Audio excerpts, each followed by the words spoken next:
ഈശോ മിശിഹായ്ക്ക് സ്തുതിയായിരിക്കട്ടെ.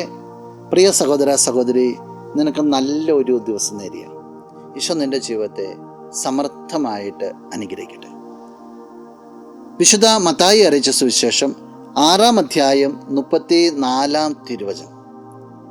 അതിനാൽ നാളെയെക്കുറിച്ച് നിങ്ങൾ ആകുലരാകരുത്, നാളത്തെ ദിനം തന്നെ അതിനെക്കുറിച്ച് ആകുലപ്പെട്ടുകൊള്ളും. ഓരോ ദിവസത്തിനും അതതിൻ്റെ ക്ലേശം മതി. എല്ലാ ഉത്കണ്ഠയും മാറ്റിവെക്കാനാണ് പറയുക. നീ നാളെക്കുറിച്ച് വേവലാതിപ്പെടണ്ട. നീ നിൻ്റെ ദൈവത്തിലേക്ക് തിരിഞ്ഞു നോക്കിയാൽ മതി.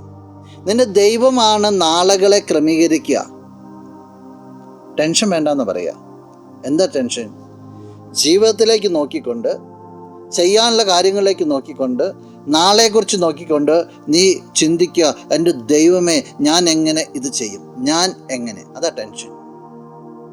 നീ മരത്തിപ്രകാരം ചിന്തിക്കുക, ഇത്രയും കാലം എൻ്റെ ദൈവം നടത്തിയ നാളെയും എൻ്റെ ദൈവം നടത്തും. ഈ ഞാൻ മാറ്റിയിട്ട് എൻ്റെ ദൈവം നടത്തും. ഞാൻ എങ്ങനെ നടത്തും? അത് ടെൻഷൻ. എൻ്റെ ദൈവം നടത്തും, അത് ഫ്രീ ആക്കുക. ദൈവത്തിന് നീ വിട്ടുകൊടുക്കുക. കാരണം നീ ഒറ്റയ്ക്കല്ല, ഒരു ദൈവം നിൻ്റെ കൂടെയുണ്ട്. അത് അനുഭവിക്കുവാനായിട്ട് നിനക്ക് സാധിക്കട്ടെ. നമുക്ക് പ്രാർത്ഥിക്കാം. കണ്ണുകളടച്ച് കരങ്ങൾ കൂട്ടും. നല്ലവനായ കർത്താവേ, നിന്നെ അങ്ങ് സ്തുതിക്കുന്നു, ആരാധിക്കുന്നു, മഹത്വപ്പെടുത്തുന്നു.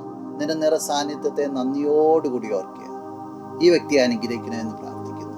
ഈ ജീവിതം അനുഗ്രഹിക്കപ്പെടട്ടെ എന്ന് പ്രാർത്ഥിക്കുന്നു. എല്ലാവിധ ടെൻഷനുകളും നിന്റെ നാമത്തിൽ മാറ്റപ്പെടട്ടെ എന്ന് പ്രാർത്ഥിക്കുന്നു. ഇപ്പോഴും എപ്പോഴും എന്നേക്കും. ആമേൻ.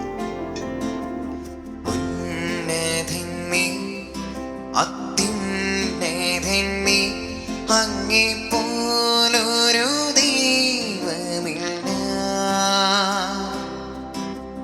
അത്ഭുതവാൻ അതിശയവാൻ നീ മാത്രമേ ദൈവമില്ല.